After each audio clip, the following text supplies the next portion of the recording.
NCB ने कल हुई पूछताछ के बाद तीनों अभिनेत्रियों के फोन जब्त कर लिए हैं। एनसीबी की टीम अब फोन की फॉरेंसिक जांच करवाएगी ताकि ड्रग्स मामले से जुड़े और सबूत जुटाए जा सकें। इसके अलावा एनसीबी ने दीपिका की मैनेजर करिश्मा और सिमोन खंबाटा का मोबाइल फोन भी जब्त कर लिया है। माना जा रहा है कि फोन की फॉरेंसिक जांच के बाद इस ड्रग्स सिंडिकेट से जुड़े कुछ और राज भी खुल सकते हैं। इन्वेस्टिगेशन चल रहा है, काफ़ी लोग इसमें अरेस्ट हुए हैं, काफ़ी लोगों से पूछताछ हुई है, काफ़ी रिकवरीज हुई है। तो हम अभी बैठ के इसको पूरे केस को रिव्यू करेंगे और आगे के लिए अपनी प्लानिंग बनाएंगे। न्यूज़ 18 इंडिया को इस बात की पुख्ता जानकारी हाथ लगी है कि एनसीबी के सामने दीपिका पादुकोण, सारा अली खान और श्रद्धा कपूर ने आखिर किन किन बातों को कबूल किया है। एनसीबी सूत्रों के हवाले से जो खबर न्यूज़ 18 इंडिया के हाथ लगी है, उसके मुताबिक दीपिका पादुकोण ने ड्रग्स चैट की बात कबूल कर ली, जबकि सारा अली खान और श्रद्धा कपूर ने सुशांत सिंह राजपूत को लेकर सनसनीखेज बयान दिए हैं। दोनों अभिनेत्रियों ने जहां खुद ड्रग्स लेने से इनकार किया है, वहीं सुशांत सिंह राजपूत पर ड्रग्स लेने का आरोप लगाया है। नशा मंडली पर बेहद चौंकाने वाला दावा। एनसीबी की जांच में ड्रग्स गैंग के बड़े सबूत।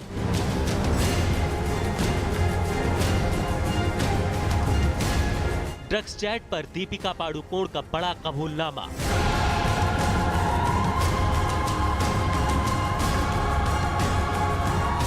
श्रद्धा कपूर ने खोले सनसनीखेज राज।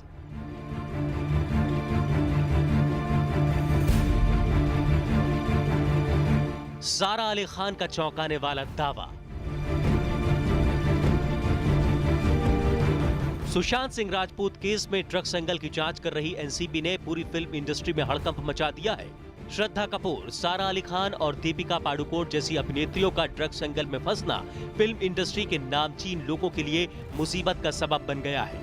इस बीच न्यूज़ 18 इंडिया के पास इस वक्त की सुपर एक्सक्लूसिव जानकारी आ रही है, जिसके मुताबिक ये दावा किया जा रहा है कि एनसीबी के सवालों का जवाब देते हुए दीपिका पादुकोण ने ड्रग्स चैट की बात को कबूल कर लिया। न्यूज़ 18 इंडिया के पास इस समय बहुत बड़ी खबर आ रही है कि दीपिका पादुकोण ने ये बात नारकोटिक कंट्रोल ब्यूरो के अधिकारियों के सामने कबूल ली है कि 2017 की जो व्हाट्सएप चैट है वो और किसी की नहीं बल्कि खुद दीपिका पादुकोण की हैं। एनसीबी सूत्रों से मिली जानकारी के मुताबिक इस बात का दावा किया जा रहा है कि दीपिका पादुकोण ने मैनेजर करिश्मा प्रकाश के साथ ड्रग्स चैट की बात कबूल कर ली। दीपिका ने मान लिया कि उन्होंने जया साहा और करिश्मा प्रकाश से ड्रग्स चैट की, लेकिन ड्रग्स के सवाल पर दीपिका पादुकोण ने कोई जवाब नहीं दिया। एनसीबी के सामने पूछताछ के दौरान दीपिका ने कई सवालों पर चुप्पी साधी। मैं समझता हूं कि जो ड्रग्स का कनेक्शन निकला है बॉलीवुड से, वो बहुत ही चिंता करने वाला है, बहुत ही चिंतित करने वाला है। और हम जैसे लोगों का यही कहना है कि नाम कितना भी बड़ा हो, इस ड्रग्स कनेक्शन का तह तक जाना चाहिए, निष्पक्ष जांच होनी चाहिए और दोषी जो हो उसको सजा मिलनी चाहिए। बाकी हमारा किसी से पर्सनली हम किसी के दुश्मन नहीं है। रिया चक्रवर्ती के ड्रग चैट से जुड़ा हुआ ये मामला एक ऐसे मोड़ पर आ पहुंचा है जहां रोजाना कई चौंकाने वाले सच उभर कर सामने आ रहे हैं। फिलहाल एनसीबी के हवाले से श्रद्धा कपूर से जुड़ी हुई अहम खबर आ रही है। श्रद्धा कपूर ने एनसीबी के सामने सुशांत सिंह राजपूत से जुड़े हुए कई अहम दावे किए हैं। दीपिका पादुकोण की तरह ही श्रद्धा कपूर भी इस मामले में एक बेहद अहम किरदार है। न्यूज़ 18 इंडिया के पास इस बात की सुपर एक्सक्लूसिव जानकारी है कि सुशांत सिंह राजपूत को लेकर श्रद्धा कपूर ने कुछ बेहद सनसनीखेज दावे किए हैं। जानकारी के मुताबिक श्रद्धा कपूर ने इस बात का दावा किया है कि सुशांत सिंह राजपूत शूटिंग के दौरान ड्रग्स लेते थे। एनसीबी के सामने कबूल करते हुए श्रद्धा कपूर ने इस बात का भी दावा किया है कि फिल्म छछोरे की रिलीज के दौरान हुई पार्टी में ड्रग्स का इस्तेमाल किया गया था। साथ ही श्रद्धा कपूर ने एनसीबी के सामने ये भी दावा किया कि वो किसी भी तरह की ड्रग्स का इस्तेमाल नहीं करती। इसके अलावा श्रद्धा कपूर ने सुशांत की टैलेंट मैनेजर रही जया साहा से चैट की बात कबूल की है। जानकारी के मुताबिक एनसीबी के सामने छिछोरे फिल्म की पार्टी के दौरान जो कुछ हुआ उसे श्रद्धा कपूर ने एनसीबी के सामने कुछ इस तरह से बयां किया। छिछोरे की रिलीज के बाद एक पार्टी पावना फार्म हाउस में हुई थी। दोपहर 3 बजे हम पहुंचे थे। पावना में लंच के बाद बोट से हम आइलैंड पहुंचे थे, जहां पर ड्रग्स और शराब की पार्टी हुई थी, जिसमें हम म्यूजिक लगाकर नाचे थे। देर रात तक ये पार्टी चली थी, लेकिन मैंने उस पार्टी में ड्रग्स नहीं लिया था।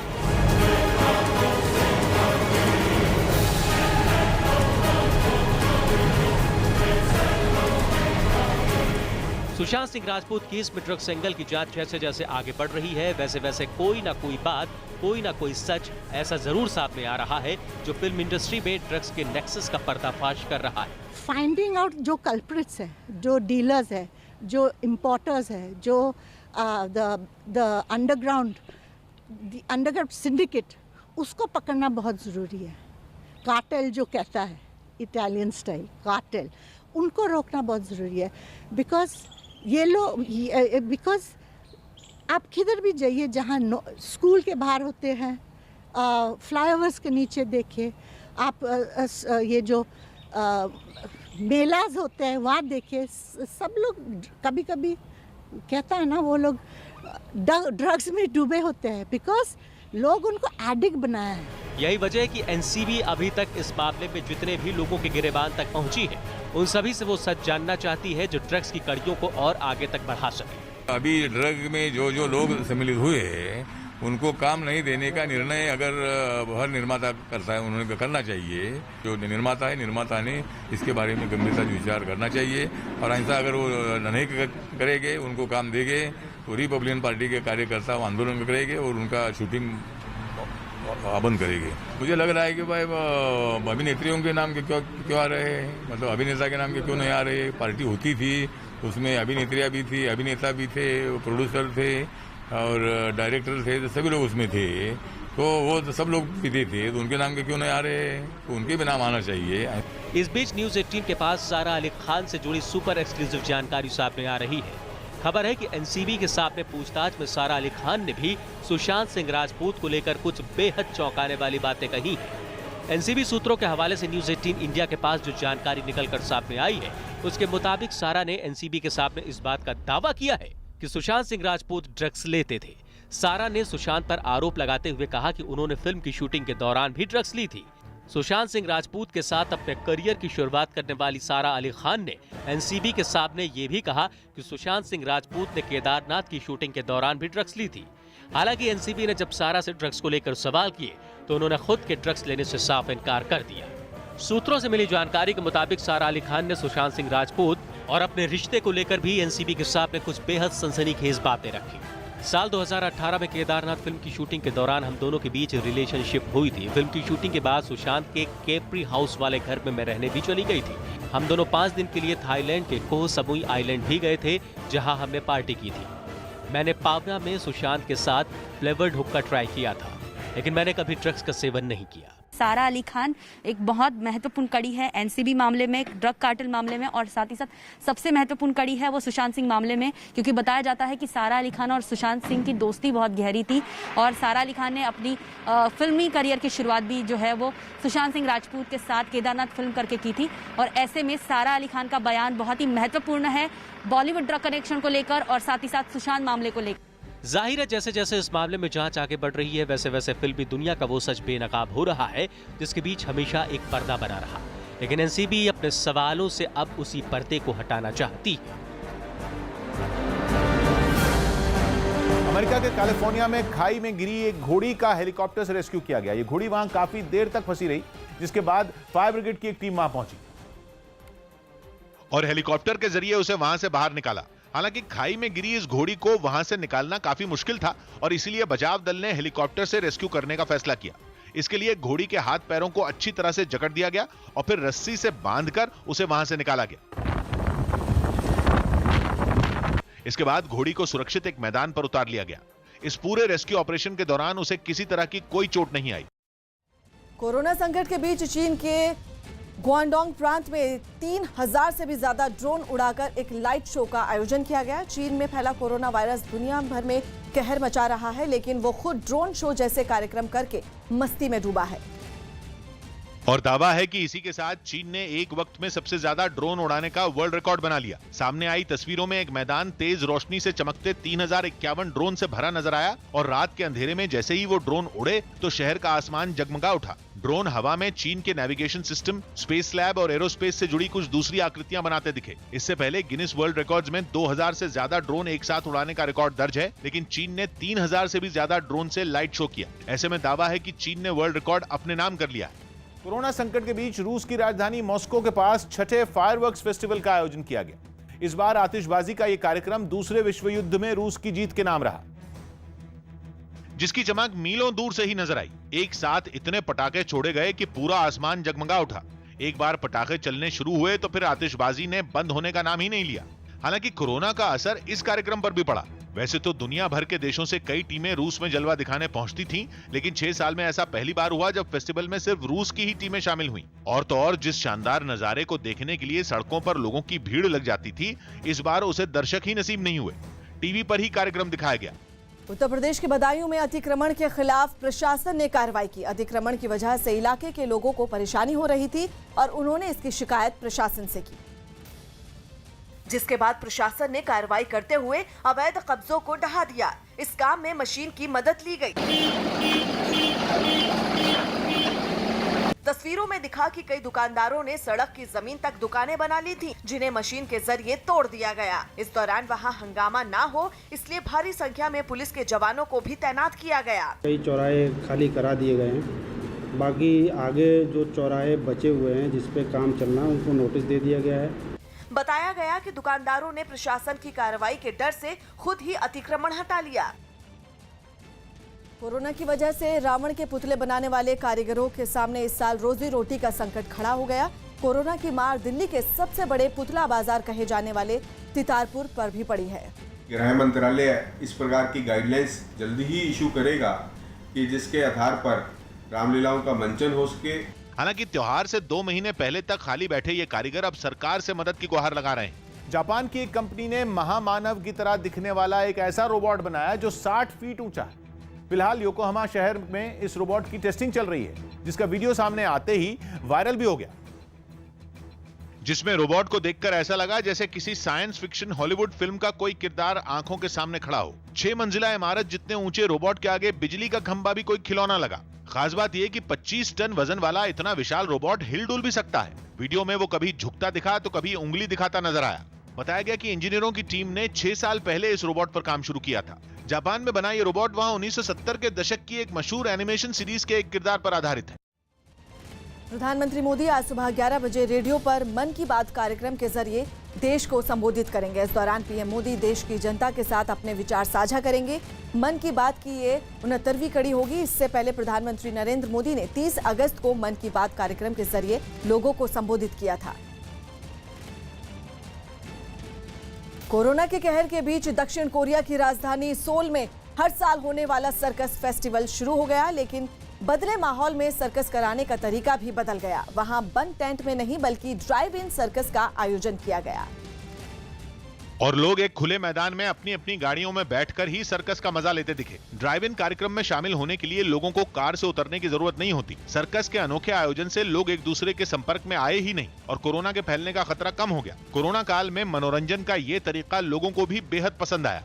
보지 못해서 아쉬웠었는데 이렇게 차 안에서 볼 수 있어서 되게 좋았어요. अपने हैरतअंगेज करतबों से कलाकारों ने लोगों का दिल जीत लिया। एक कलाकार ने कभी गेंदों से बाजीगरी दिखाई तो कभी जलती मशालों से।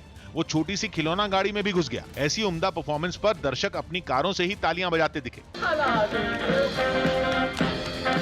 बताया गया कि एक बार में सिर्फ 30 कारों को ही कार्यक्रम में शामिल होने की इजाजत है। पश्चिम बंगाल की ममता सरकार ने 1 अक्टूबर से प्रदेश में सिनेमा हॉल खोलने का फैसला किया है। इसके अलावा इसी के साथ नाटक, संगीत, डांस, जादू के शो और इसी तरह के दूसरे कार्यक्रमों को शुरू करने की इजाजत दी गई है। ममता बनर्जी ने खुद ट्वीट करते हुए इसकी जानकारी दी है। ममता बनर्जी ने ट्वीट कर कहा कि राज्य में जनजीवन को सामान्य करने की और कदम उठाते हुए यात्रा, नाटक और open air theatre, cinema hall, संगीत, डांस और जादू दिखाने के शो 1 अक्टूबर से शुरू करने की इजाजत दी जा रही है। करीब 7.5 महीने के बाद पश्चिम बंगाल में सिनेमा हॉल खुलेंगे। हालांकि इस दौरान सोशल डिस्टेंसिंग, मास्क और दूसरे नियमों का सख्ती से पालन किया जाएगा।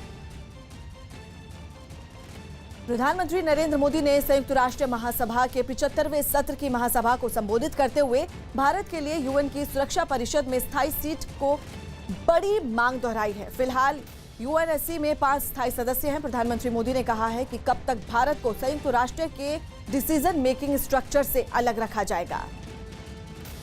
आखिर कब तक भारत को संयुक्त राष्ट्र के डिसीजन मेकिंग स्ट्रक्चर से अलग रखा जाएगा।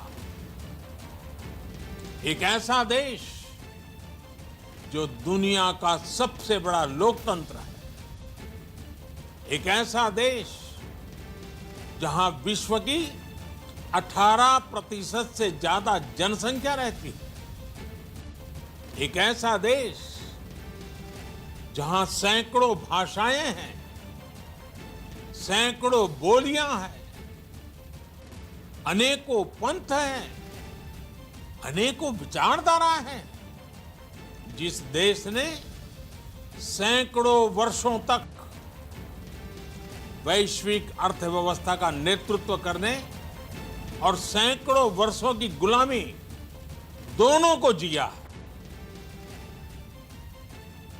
अध्यक्ष महोदय, जब हम मजबूत थे तो दुनिया को कभी सताया नहीं, जब हम मजबूर थे तो दुनिया पर कभी बोझ नहीं बने।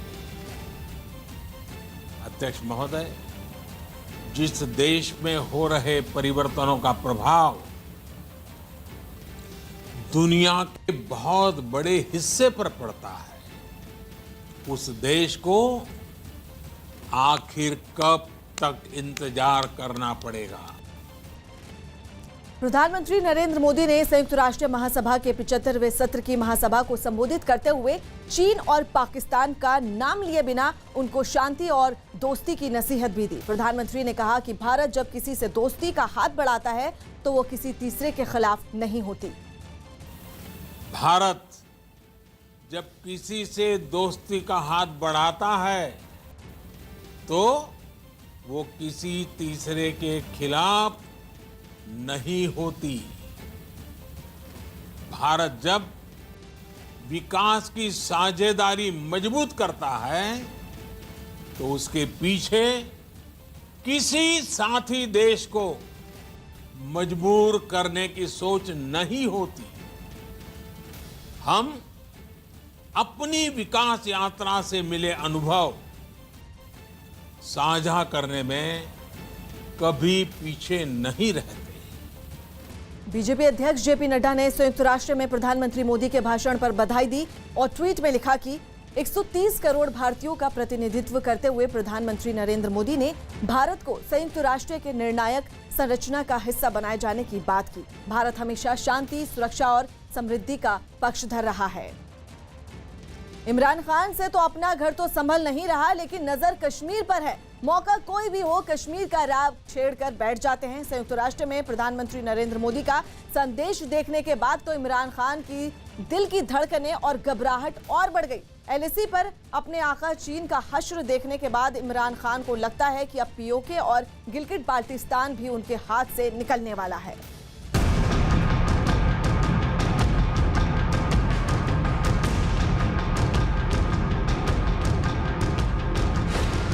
झूठ की मिसाल बने इमरान खान।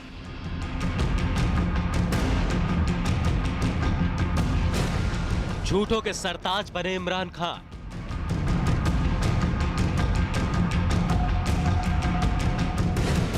खुल गई पाकिस्तान की पोल।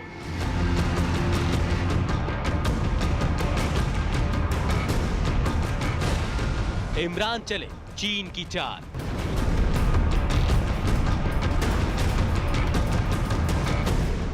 इमरान खान पाकिस्तान के पहले ऐसे प्रधानमंत्री हैं जिन्हें पूरी दुनिया पाकिस्तान की सेना के पपेट प्राइम मिनिस्टर यानी कठपुतली प्रधानमंत्री के तौर पर जानती है।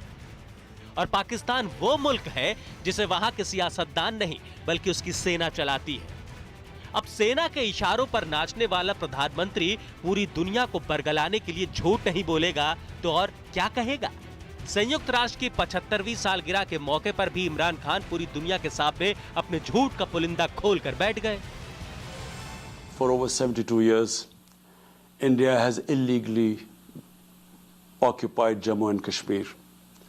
against the wishes of the Kashmiri people and in blatant violation of the resolutions of the Security Council and indeed its own commitments to the people of Kashmir. वादा खिलाफी और दगाबाजी क्या होती है, यह पाकिस्तान से ज्यादा भला और कौन समझा सकता है। जम्मू कश्मीर रियासत को हड़पने के लिए 1947 में भारत ने नहीं बल्कि पाकिस्तान ने साजिश रची थी। पूरी दुनिया इस हकीकत को जानती है, लेकिन पूरी दुनिया के सामने ये झूठ बोलते वक्त इमरान खान को जरा सी भी शर्म नहीं आई। ये तो कुछ भी नहीं, अब आपको इमरान की जुबान से निकले एक और झूठ को सुनवाते हैं। Changing demographic structure of occupied territory is a war crime.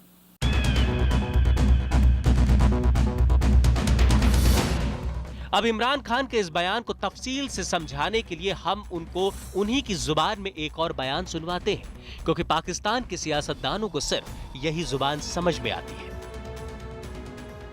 Pakistan is attempting to illegally make Gilgit-Baltistan her fifth province. On October 31st, 1947, Pakistan instigated a coup d'etat in Gilgit Agency with the collaboration of British officers of Gilgit Scouts and occupied Gilgit Agency. By attacking the state of Jammu Kashmir and Gilgit Agency, Pakistan has committed a war of aggression, crime against peace and crime against humanity, all of which tantamount to war crimes. अब संयुक्त राष्ट्र में ये बयान सुनकर PoK पर कब्जा कर बैठे हुए चीन के गुलाम पाकिस्तान के वजीर आजम इमरान खान साहब के कान जरूर साफ हो गए होंगे। दरअसल पाकिस्तान अपने आका चीन को खुश करने के लिए पीओके में गिलगित बाल्टिस्तान को अपना 5वां सूबा बनाने की साजिश रच रहा है। पाकिस्तान ये सब चीन के इशारे पर कर रहा है, क्योंकि सीपीईसी यानी चीन पाकिस्तान इकोनॉमिक कॉरिडोर की आड़ में चीन पीओके के गिलगित इलाके में अपना मिलिट्री बेस बनाना चाहता है, जबकि भारत पाकिस्तान को यह बता चुका है कि इस इलाके पर उसका कोई अधिकार नहीं है।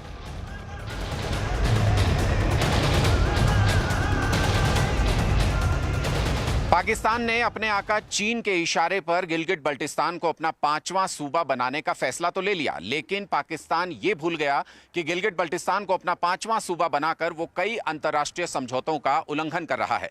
फिलहाल चीन की शह पर मदहोश हो चुके पाकिस्तान को कोई फिक्र नहीं है अंतर्राष्ट्रीय कायदे कानूनों की, लेकिन जानकारों का यह भी मानना है कि गिलगिट बल्टिस्तान को अपना 5वां सूबा बनाने के पीछे पाकिस्तान का वो डर भी है जिसके चलते उसे लगता है कि पीओके और गिलगिट बल्टिस्तान उसके हाथ से निकल सकते हैं।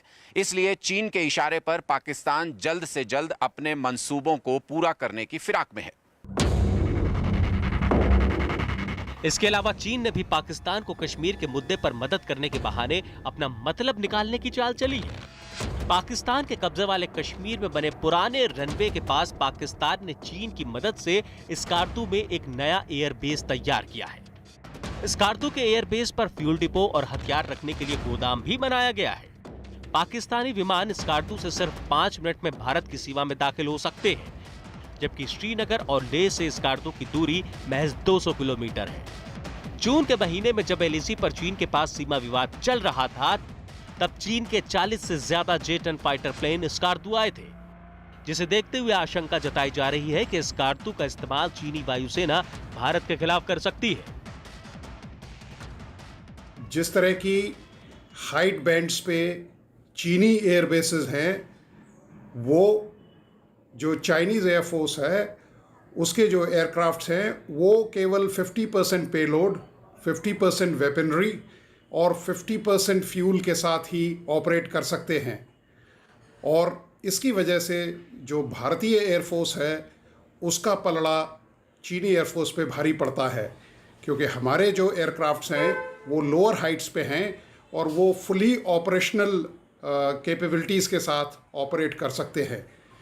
तो इस डिसएडवांटेज को ऑफसेट करने के लिए चीन ने स्कार्दू एयरबेस का चयन किया है।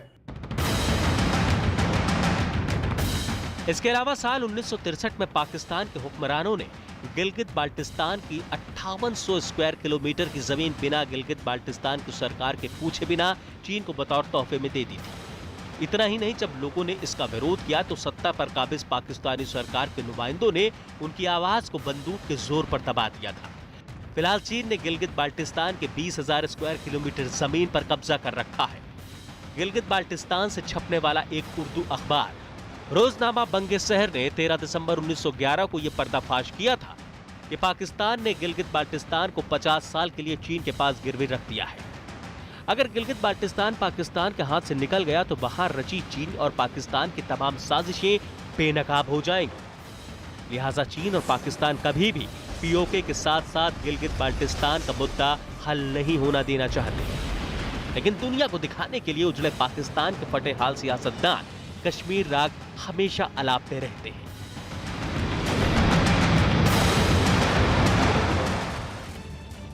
कोरोना वायरस से लड़ाई में मरीजों और डॉक्टरों में दूरी बनाए रखने के लिए दिल्ली के अस्पतालों में तैनात किए गए रोबोट काफी मददगार साबित हुए। फिलहाल राजधानी के 3 अस्पतालों में रोबोट के जरिए बातचीत की सुविधा दी गई, जिससे डॉक्टरों और कोरोना की चपेट में आने के बाद वहां भर्ती हुए मरीजों को एक दूसरे से मिले बिना वीडियो कॉल पर हाल जानने का सहारा मिल गया। ऐसा करने से डॉक्टर बार बार कोरोना मरीजों के संपर्क में आने से बच सके, जिससे बीमारी के फैलने का खतरा कम हो गया। कि जो डॉक्टर हैं वो इस तरीके से आपको स्क्रीन पर नजर आएंगे और पेशेंट यहाँ आपको नजर आ रहे हैं। तो आप कैसा महसूस कर रहे हैं? आज मैं आपके पास आ नहीं सकूंगा, लेकिन मैंने कहा रोबोट के थ्रू आपसे बात कर लेते हैं। आइसोलेशन के दौरान मरीजों के पास मौजूद रोबोट उनकी बोरियत दूर करने का एक साधन भी बन गया। I am good. How about you? I am fine. इस रोबोट को बनाने वाली कंपनी के एक अधिकारी ने दावा किया कि कोरोना संकट में वो स्वास्थ्य कर्मियों के लिए भी किसी वरदान से कम नहीं है। कोई भी चीज जो हो रही है उसको रिकॉर्ड करता है और बाहर के कंट्रोल रूम में दिखा सकता है। तो जैसे जो हेल्थ केयर वर्कर है उसको भी बार बार अंदर जाने की जरूरत नहीं है। मरीजों के मनोरंजन के लिए वो रोबोट गाने बजाने के साथ नाच भी सकता है। उत्तर प्रदेश के कानपुर में किसी विवाद पर एक दुकानदार ने दूसरे दुकानदार की पिटाई कर दी। इस मारपीट का एक वीडियो भी सामने आया, जिसमें वो दुकानदार दूसरे दुकानदार पर थप्पड़ बरसाता दिखाई दिया। थप्पड़ मारने के बाद उसने उसे घसीटने की भी कोशिश की। हद तो ये थी कि ये पूरी घटना पुलिस के सामने हो रही थी। तस्वीरों में पुलिस के जवान सामने खड़े नजर आए, लेकिन उन्होंने उस दुकानदार को रोकने की जरा भी कोशिश नहीं की। हालांकि बाद में जब इस हंगामे का वीडियो सामने आया तो पुलिस हरकत में आई। दुकानदारी को लेके विवाद हुआ था, जिसकी सूचना पर पुलिस पहुंची थी और दोनों झगड़ा कर रहे थे। बाद में पुलिस ने उनको छुड़ा के अलग किया। इस मामले में पुलिस ने दोनों पक्षों के खिलाफ केस दर्ज कर लिया। हथियार बनाने वाली मशहूर British company Webley and Scott Uttar Pradesh के हरदोई जिले में रिवॉल्वर बनाने की फैक्ट्री लगाएगी। News18.com की रिपोर्ट के मुताबिक British company Webley and Scott ने हरदोई के संडीला में रिवॉल्वर फैक्ट्री बनाने के लिए लखनऊ की एक कंपनी के साथ करार किया, जिसके मुताबिक पहले चरण में कंपनी .32 रिवॉल्वर बनाएगी, जिसकी कीमत करीब 1,60,000 रुपए होगी। इसके बाद फैक्ट्री में एयर गन, शॉट गन और कारतूस बनाने की भी योजना है। बताया गया कि British company make in India के तहत ये फैक्ट्री लगाएगी, जिसके लिए केंद्र सरकार से पहले ही मंजूरी मिल चुकी है और इसके साथ ही देश में हथियार बनाने वाली वो पहली विदेशी कंपनी भी बन जाएगी। दिल्ली में कोरोना की वजह से पिछले 24 घंटे में 46 लोगों की मौत हो गई, जबकि 3,372 नए मरीज भी सामने आए हैं। पिछले कुछ दिनों में एक ही दिन में मौत का यह सबसे बड़ा आंकड़ा है। हालांकि दिल्ली में संक्रमण की दर जरूर घटी है। दिल्ली में अब तक कुल 5,193 लोगों की कोरोना की वजह से जान जा चुकी है। राहत की बात यह है कि पिछले 24 घंटे में 4,476 लोग इस बीमारी से ठीक भी हुए हैं। News18 को मिली जानकारी के मुताबिक ड्रग्स मामले में पूछताछ के दौरान अभिनेत्री दीपिका पादुकोण रो पड़ी थी। दीपिका से कल एनसीबी ने मुंबई में 6 घंटे तक पूछताछ की। बताया जा रहा है कि इस दौरान दीपिका पादुकोण 1-2 बार नहीं बल्कि 3 बार रोई। इतना ही नहीं, दीपिका ने जांच अधिकारियों के सामने रोते हुए हाथ भी जोड़े थे। हालांकि इस दौरान अधिकारियों ने साफ साफ कह दिया कि इमोशनल कार्ड खेलने की जगह ड्रग्स लेने से जुड़ा सच बताएं। पूछताछ के दौरान दीपिका पादुकोण ने कहा कि उन्होंने कभी ड्रग्स नहीं ली, लेकिन साथ ही उन्होंने इस बात से भी इनकार किया है कि उन्होंने किसी और के लिए ड्रग्स मंगवाई थी। जानकारी यह भी है कि दीपिका का बयान एनसीबी के अधिकारियों को हजम नहीं हो रहा। एनसीबी ने दीपिका का फोन भी जब्त कर लिया है। सूत्र ये भी बता रहे हैं कि दीपिका को दोबारा पूछताछ के लिए बुलाया जा सकता है। दक्षिण अमेरिकी देश अर्जेंटीना में सरकार के खिलाफ हजारों लोगों ने एक बार फिर विशाल रैली की। इन लोगों ने राष्ट्रपति अल्बर्टो फर्नांडिस की सरकार पर भ्रष्टाचार और कोरोना के नाम पर जनता पर जबरन पाबंदियां थोपने का आरोप लगाया और अपना विरोध जताने के लिए हजारों की संख्या में ब्यूनस आयर्स की सड़कों पर उतर आए। इस विशाल जनसमूह में शामिल ज्यादातर लोगों ने अपने हाथों में अर्जेंटीना का झंडा थामा हुआ था, जिसे लहराकर उन्होंने सरकार के खिलाफ अपनी नाराजगी जताई। रैली में सिर्फ पैदल लोगों का ही नहीं बल्कि सैकड़ों गाड़ियों का कारवां भी नजर आया, जिनमें बैठे लोगों ने अपना विरोध जताने के लिए गाड़ी की खिड़कियों पर झंडे लगा रखे थे।